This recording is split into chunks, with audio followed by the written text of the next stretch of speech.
السلام عليكم أصدقائي وأحبابي ومتابعيني.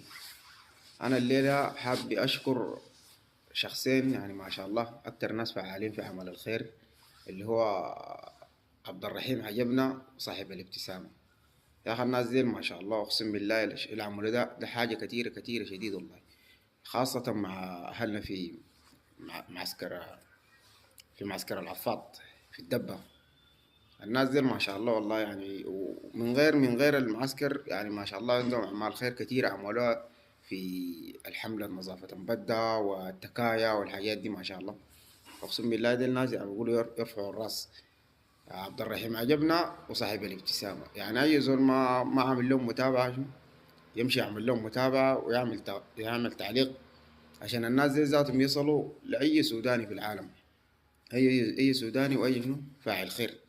اقسم بالله الناس دي الشيء اللي عملوه ده كتير كتير نمن بغادي. وانا ذاتي بحط لكم الرابط بتاع صفحاتهم في التعليق، في اول تعليق، واعمل لهم متابعة. ما بتكلفك حاجة عشان شنو منشوراتهم تصل لأعلى مستوى وتصل لأي سوداني في العالم وأي فاعل خير، عشان يقدروا أي حاجة يحققوها للمساكين وللضعفاء. تسلموا يديكم العافية، وأنا بحط لكم الروابط إن شاء الله شنو في التعليق. جزاكم الله خير، ما بيتكلف. تحية والله والتقدير وشكرا لكم يا شباب، وارموا قدام والله كلنا معاكم وداعمين لكم إن شاء الله. والله ما قصرتوا. تسلموا، أبقوا عافية.